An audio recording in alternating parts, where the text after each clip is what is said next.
18వ అధ్యాయము మోక్ష సన్యాసి యోగము. ఇప్పుడు ఇందులో సాధన శ్లోకాలు చెప్పుకున్నాం, 3 శ్లోకాలు. నిన్ననేమో అహంకారం, బలం, దర్పం, కామం, క్రోధం, పరిగ్రహం, విముచ్ఛిన్వమశాంతో బ్రహ్మభూయాయ కల్పతే. ఆ చెప్పిన సాధన శ్లోకాలు 3 చక్కగా ఎవరైతే అభ్యాసం చేస్తూ ఉన్నారో వారి ఆత్మ ఇది అనాత్మ విచారణ చేయడానికి సమర్థత కలుగుతుంది. కొన్నాళ్ళకి వాళ్ళు చక్కనైనటువంటి ఆత్మజ్ఞానులు అయిపోతారు. అర్థమైందా? వాళ్ళు ఆత్మజ్ఞానులు అయిపోతారు. ఇక వారికి దుఃఖము ఉండదు, సంతోషం ఉండదు. వారికి దుఃఖం ఉండదు, నా శోచతి నా కాంక్షతి. అందుకే సంపాదించుకోవాలి ఆత్మజ్ఞానం. ఆత్మజ్ఞానం ఎందుకు ఉండాలంటే దుఃఖాతీతులం కావాలి. ప్రారంధం తప్పించడానికి ఎవ్వరికి తరం లేదు. ఏమంటారు? శరీరానికి వచ్చిన వ్యాధిని బాగు చేసుకోవడానికి కొంత ఉంటుంది, వ్యాధులకి ఏదో మందు. అలాగనే మనకి ఆటోమేటిక్గా ఏదో అగ్రహ దోషాలు పోవడానికి కొంత ఉంటుంది. కానీ మన జీవితంలో మనకు రావాల్సింది పోవాల్సింది నిర్ణయం, ఒక ప్రారంధం అనేది.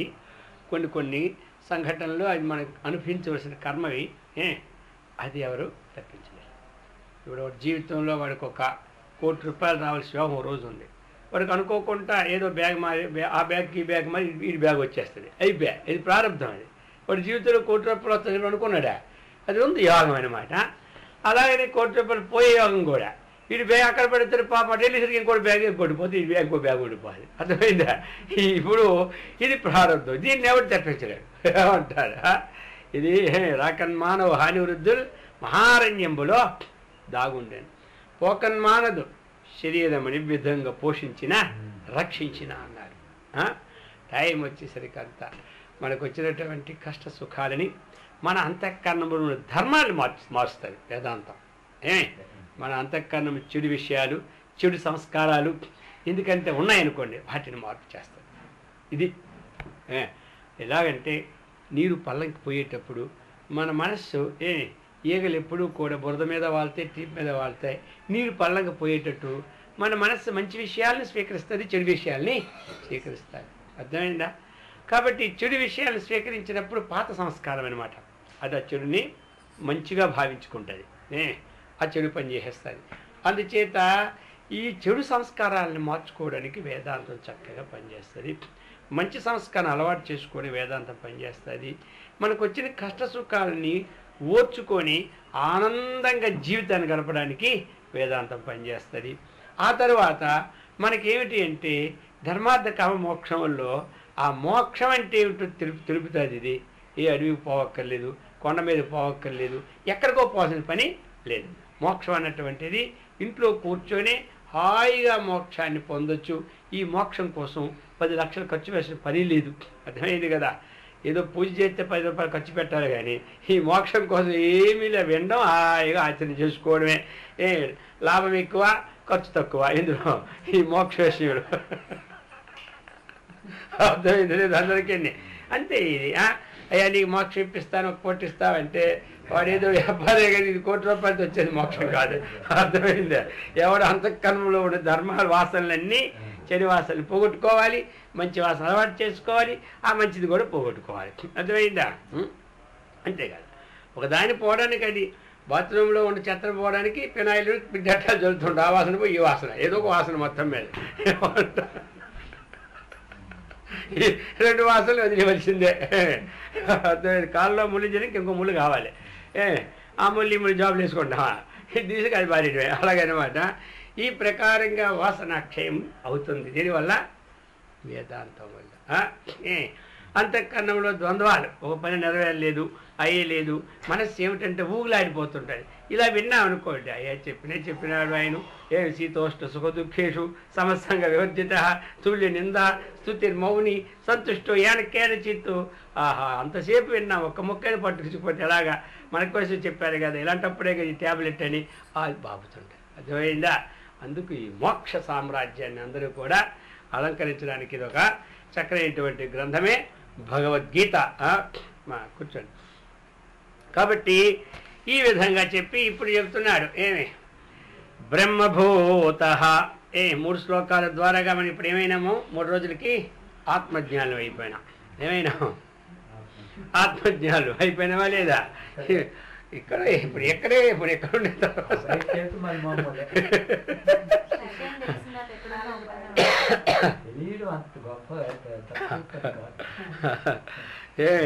కాబట్టి ఇప్పుడు అంతవరకైనా తెలిసింది. కాబట్టి మా అందరూ ఇప్పుడు ఆత్మజ్ఞానికి ఉన్నటువంటి ఏమిటి విశేషం అని చెప్తున్నాడు. 2-3 విశేషణాలు ఈ శ్లోకంలో. ఆ బ్రహ్మరూపం పొందిన మహనీయుడు ఏ విధంగా ఉంటాడో, అతను ఏ విధంగా ప్రవర్తిస్తాడో అర్థమైందా? అతని యొక్క ఫలం ఏమిటో అని చెప్తూ ఉందన్నమాట. బ్రహ్మభూత ప్రసన్నాత్మా నశోచతి నకాంక్షతి సమత్సర్వేషు భూతేషు మద్భక్తిం లభతే పరాం. బ్రహ్మభూత ప్రసన్నాత్మా. బ్రహ్మభూత అంటే బ్రహ్మాత్మ భావం కలవాడు. బ్రహ్మభూత అంటే చక్కగా 3 దాన్ని తీసుకొని ఆత్మానాత్మ విచారణ చేసి తత్వమసి మహావాక్యాన్ని గురువు దగ్గర శ్రవణం చేసి అహం బ్రహ్మాస్మి బ్రహ్మైవాహమస్మి అన్నటువంటి భావంలో ఉన్నవాడిని ఏమంటారు? బ్రహ్మభూత. వాడికి అన్ని శమము, దమాది, ఇంద్రియ నిగ్రహము అన్నిట్లో కూడా చక్కనేటువంటి సంపన్నం కలిగిన వాడు అయినాడు. అన్నీ అయిపోయిన తర్వాత కాదు, ఇప్పుడు కలెక్టర్ ఉద్యోగంకి వెళ్ళాలంటే ఐఏఎస్ పాస్ కావాలి, ఎంట్రన్స్లో పాస్ కావాలి, అన్నీ అయిపోయిన తర్వాత ఉద్యోగం వస్తుంది. ఇది అలాంటిది అనమాట. బ్రహ్మభయమే ఈ బ్రహ్మాత్మ భావం అంటే సాధన చతుష్ట సంపత్తిని చక్కగా సంపాదించుకొని అంతఃకరణాన్ని శుద్ధి చేసుకొని ఆత్మనాత్మ విచారణ చేసుకొని ఆ బ్రహ్మాత్మ స్వరూపాన్ని పొందుతాడు. అటువంటి బ్రహ్మభూత అది ఎలా ఉంటాడంటే ప్రసన్నాత్మ, ఎల్లప్పుడూ సంతోషంగా ఉంటాడు. ప్రసన్నాత్మ, ప్రసన్న చిత్తము కలవాడు. ఆత్మ అంటే ఇక్కడ మనస్సు, ప్రసన్నమైన మనస్సు, ఏ గాబరా ఉండదు. అర్థమైందా?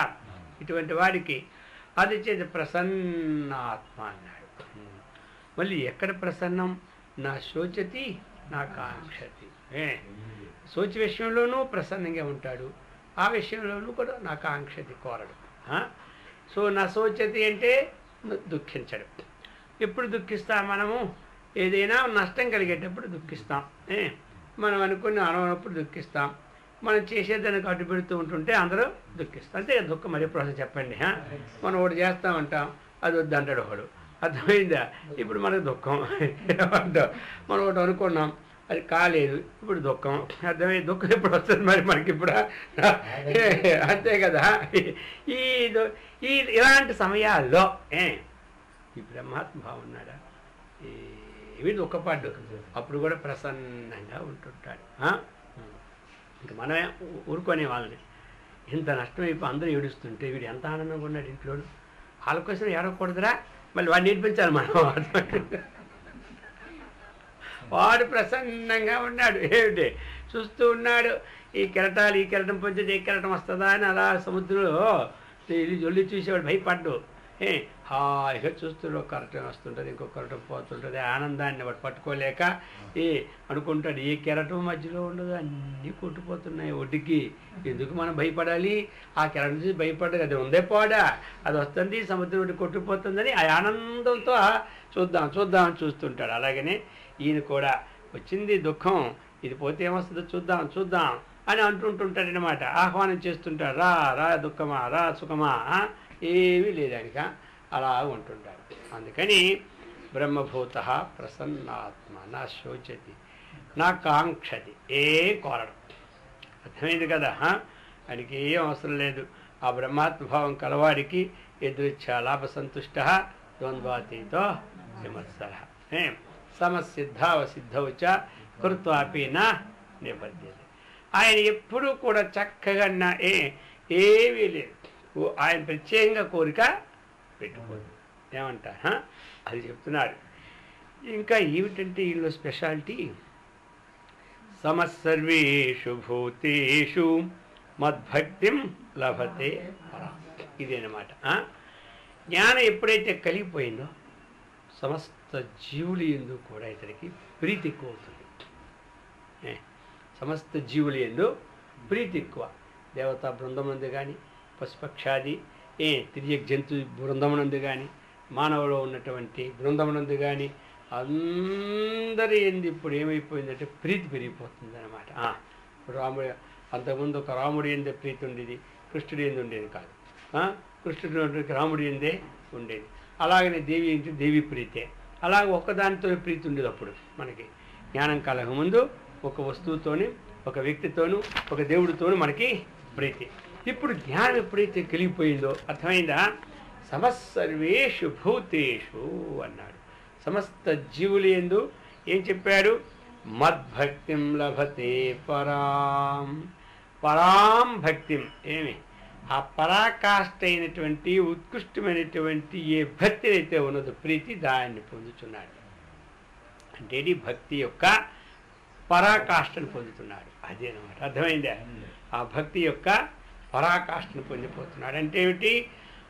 ఆ జ్ఞానం కలిగిన తర్వాతే భక్తి పెరుగుతుంది. ఈ శ్లోకం మనకేం చెబుతుందంటే ఏమి ఎవరికైతే జ్ఞానం కలిగిందో వాడికి భక్తి ఎక్కువ పెరుగుతుంది. మనలో ఏమనుకుంటారు? వీడికి ఇంకా భక్తి చేదస్తం పోలేదు కాబట్టి జ్ఞానం కలగలేదు అనుకుంటారు. సమాజంలో జ్ఞానానికి భక్తికి డిఫరెన్స్ చూపెట్టి భక్తి వీడికి ఇంకా ఉన్నదంటే జ్ఞానం కలగలేదు. కానీ ఇక్కడేం చెప్పాడు? ఆపోజిట్. జ్ఞానం కలిగిన వాడికి భక్తి ఎక్కువ అవుతుంది, ఎక్కువ అవుతుంది. మనకి ఒక వ్యక్తి వచ్చాడు, ఎవరో ఆ వ్యక్తి ఎవరో తెలియదు, పాపం ఇదిలో తిరుగుతున్నాడు. ఏదో బాబు భిక్ష అందే అన్నాడు, ఏవే ఖాళీలో అవి పొమ్మన్నాం, అంతా అయిపోయింది. ఈ పెద్ద వీధి అనమాట, ఇది చాలా పెద్ద వీధి. అందుకే చివరికి పోతున్నాడు. ఇప్పుడు ఆ 10 ఇల్లు దాటినోడు పరిగెట్టి వచ్చాడు ఇంటికి. అందుకు మనిషి వచ్చాడు, మీ ఇంటికి వచ్చాడా అన్నాడు. ఏమేమన్నాడు కదా. ఆ వ్యక్తి ఎక్కడ అన్నాడు. అదేదో వస్తే అప్పుడే పొమ్మన్నా పోయాడు ఆడబోతూనే ఉన్నాడు. అయ్యో ఆ పక్క వీధులు వచ్చారు నా దగ్గరికి. ఏమి వచ్చారంటే ఆ వ్యక్తి మీ వీధి వచ్చి ఎక్కడ ఉన్నాడు. ఏమిటంటే అయ్యో ఇప్పుడు ఆ వ్యక్తి సంగతి మీకు తెలీదా, ఆ పక్క వాళ్ళు పిలుచుకొస్తామని చెప్పాడు. అమ్మ చెప్పు నువ్వు అసలు ఏం చెప్పాలి. నిన్న మా వీధిలో ఒక ముసలమ్మ కాలు రాకపోతే ఇలాగ అన్నాడండి కాలు మీద. వెంటనే కాలు వచ్చేసింది. ఇంకోళ్ళకి మోకాలు నొప్పులు 60 ఏళ్ళు వదలకపోతే ఇలాగ అనేది అంతేమనలే, వెంటనే మోకాలు వచ్చేసాయి. అరే కొంప ములిగిపోయింది. ఇప్పుడు నాకెంతవరకు మా ఇంటి దగ్గర అయ్యో పిడికి మెతుకొని పెట్టపోమన్నామే, మేము పని మీద ఉన్నా. వీళ్ళు వాళ్ళు మొత్తం ఇదంతా ఒకటే గుంపు. ఇది చూసి ఏమిటి వచ్చింది ఆ పక్క ఇదోడు. ఇక ఏమి జనం అయిపోయారంటే ఏమి మొత్తం 500-600 మంది. ఏమిటంటే ఎవరికేం తెలియదు, ఏదేదో లాభం వచ్చేస్తే పోతుందని. ఇక అంతా చూసి దొరికిపోయాడు. అర్థమైందా? ఇప్పుడు ఇక ఆయన కూర్చొని పెట్టి ఏమి ఇక బాబు మీరు పొరపాటు అయిపోయింది. ఏం పొరపాటు? అయ్యో ఇందాక మా ఇంటికి వస్తే మేము ఎంత అసిడెంట్ చేసినా తెలుసా, మేము చస్తూ ఉన్న మోకాలు నొప్పులు ఇప్పటికించి మీరు 2 సంవత్సరాలు అయిపోయింది అని వీడు కూడా. ఇక చూసినారా ఏమంటారు? ఇప్పుడు ఆయన యొక్క జ్ఞానం తెలిసిన చేత ఆయన మీద ఇప్పుడు భక్తి పెరిగింది తగ్గిందా? అర్థమైందా? అందుచేత ముందు తెలుసుకోవాలి, జ్ఞానాన్ని తెలుసుకోవాలి.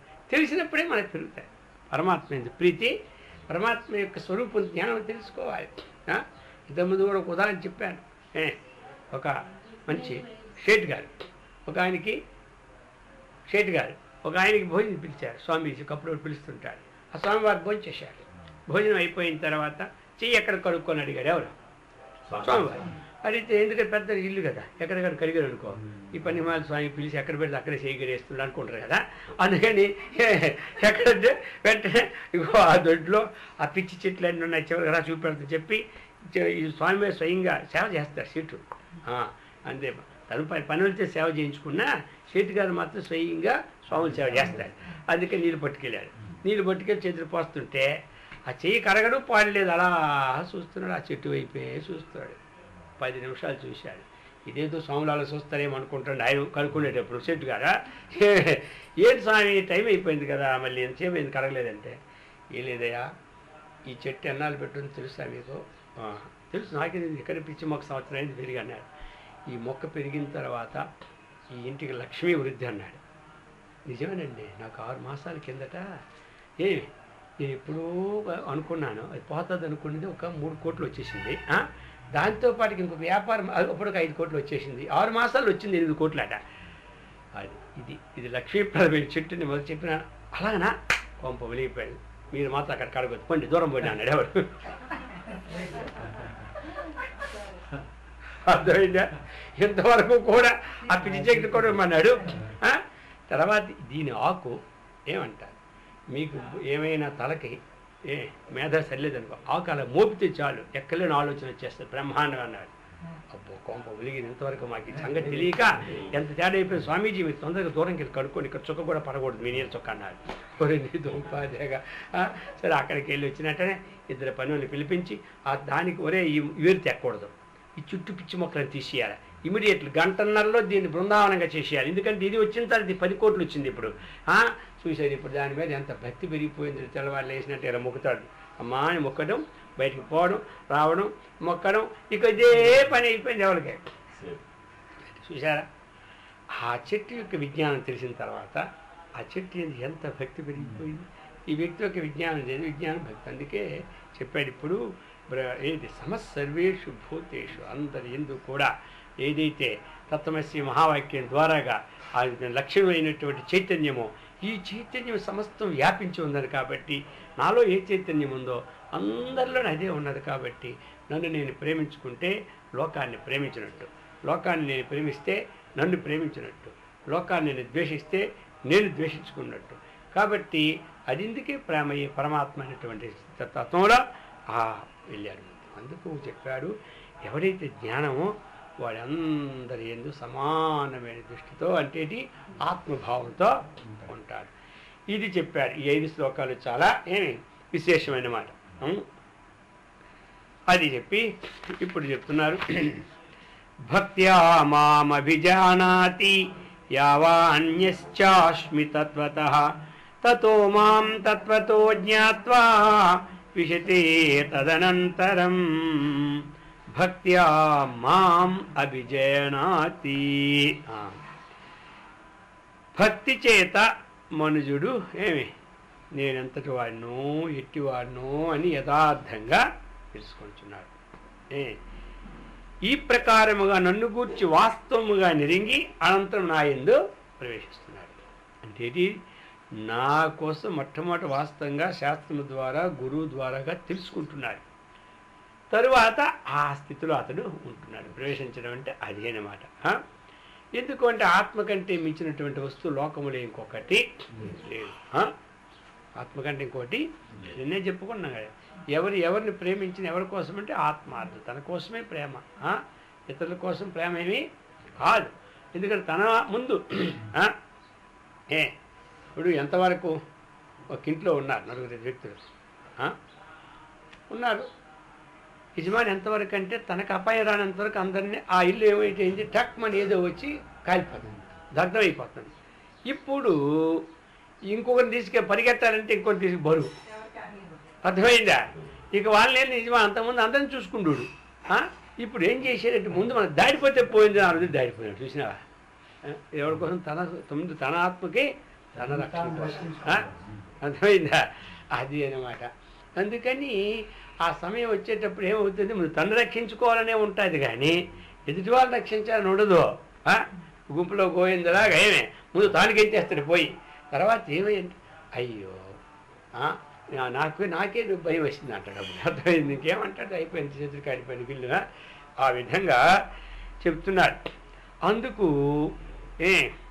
ఆ తర్వాత ఆత్మను తెలుసుకుంటున్నాడు. అందుకు భక్త్యా మాం అభిజయనాతి, ఎవరైతే ఈ అనన్యమైన భక్తి ద్వారా నన్ను పొందుతాడనమాట. అనన్యమైన భక్తి అంటే నాకంటే అన్యమైనది లోకంలో ఇంకొకటి లేదు.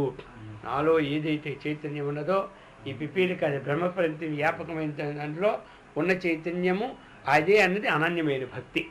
అదే అనమాట అనన్యాశ్చింతయంతో మామంటే ఇది అంతటా వ్యాపించినటువంటి చైతన్యమే నాలో ఉన్నది, నాలో ఉన్న చైతన్యమే పరమాత్మలో ఉన్నది అన్నటువంటి భక్త్యా, ఆ భక్తి ద్వారా మాం అభిజయనాతి, నన్ను పొందుచూ ఉన్నాడు అని చెప్పినాడా. కాబట్టి ఏవాన్ చాస్మి తత్వతః, అది ఏవాన్ ఏవత్ అంటే ఏవాన్ అంటే ఎంతటి వాడనో, నేను ఎంతటి వాడనో ఎట్టివాడనో అర్థమైందా. తతః దానిని బట్టి నన్ను వాస్తవంగా నేను ఎంతటి వాడను సర్వాంతర్యామిని సకల్లోక నియామకుండును సచ్చిదానంద స్వరూపుండును ఏమి నిర్వికల్పుణ్ణు నిరామయుణ్ణు నిత్యులుణ్ణు ఈ శరీరము కుంగినా సరే నశించినా సరే నేను నాశము కాని వాడను అన్నటువంటి విషయాన్ని నేను ఎంతటి వాడను అన్నటువంటిది యావన్యశ్చాస్మి అంటున్నమాట. తెలుసుకుంటున్నాడు. దేని ద్వారా తెలుసుకుంటున్నాడు? ఈ శాస్త్రం ద్వారా గురువుల ద్వారాగా నేను ఎంతటి వాడినో తెలుసుకుంటున్నాడు అన్నమాట. అది తతో మాం అలా ముందు తెలుసుకొని తత అనంతరం మాం తత్వత జ్ఞాత్వా మరికొంత విచారణ చక్కగా చేసి చేసి చేసి ఇక ఈ పరమాత్మ స్వరూపం కంటే భిన్నమైనది లేదు అన్నటువంటిది స్వప్రకాశ స్వరూపుణ్ణి నన్ను తెలుసుకొని చక్కగా నాలో పొందుతుంటే నా యొక్క భావాన్ని అతడు పొందిపోతున్నాడు. అది చెప్తున్నాడు.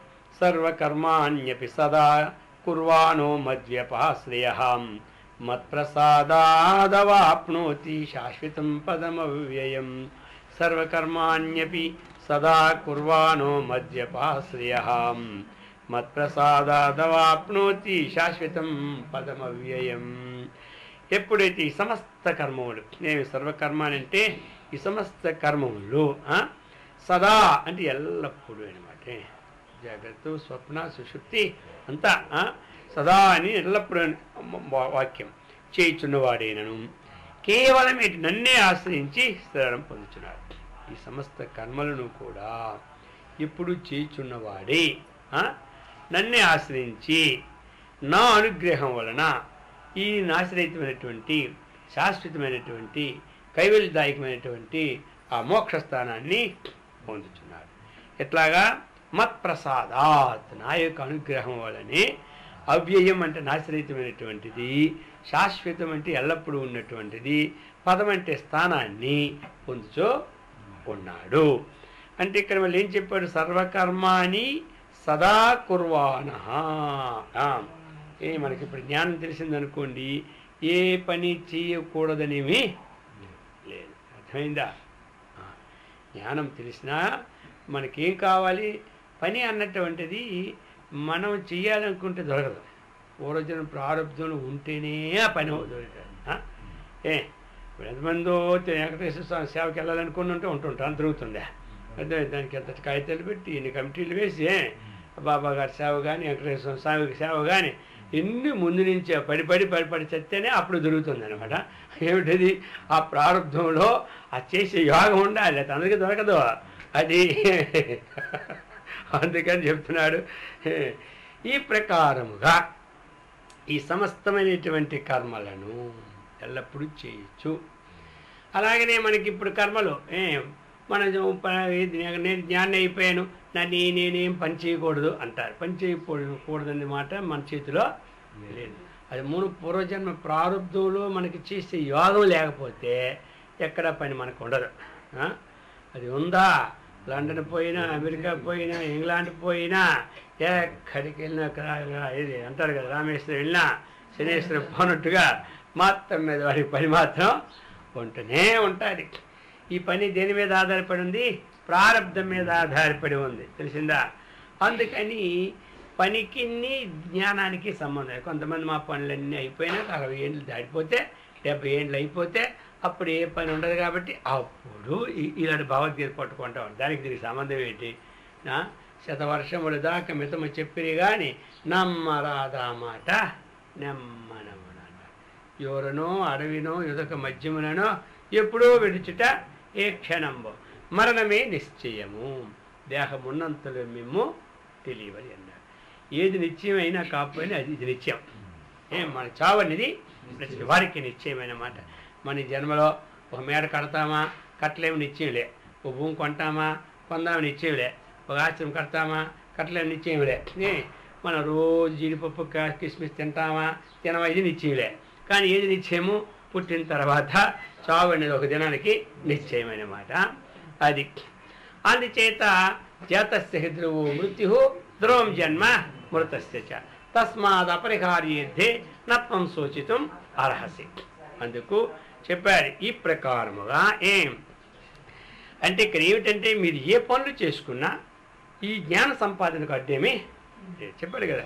సర్వకర్మాని సమస్త కర్మమును ఎల్లప్పుడూ చేయుచున్నవాడేనను, కేవలం నన్నే ఆశ్రయించేవాడు అంటే నా యొక్క నామాన్నే వచ్చింది. పద నాటుకు వచ్చేస్తుంది. కాబట్టి మా యొక్క నామాన్ని చక్కగా ఉచ్చరిస్తూ నా యొక్క ఆత్మవిచారాన్ని చక్కగా చేసుకుంటూ శాశ్వతమైన మోక్షాన్ని పొందుతున్నాడు. ఎక్కడైనా పని వదలమన్నాడా? పని వదలమంటే ఆయనకి హాయి ఎవరికి? అర్జునుడికి. వెంటనే యుద్ధం నిర్మించుకొని నీకు చెప్పిన మాట సరిపోయింది కాబట్టి, నాకు మనసులో అదే ఉంది కాబట్టి ఓం నమ శివాయ చెప్పేసి అడుగుకి వెళ్ళిపోతాడు. ఎవరు? అర్జునుడు. ఇప్పుడు వెళ్ళనుకుందా? లేదు. అందుకనే పని మాత్రం మనం ఏం చేయాలి? చేసుకోవాలి.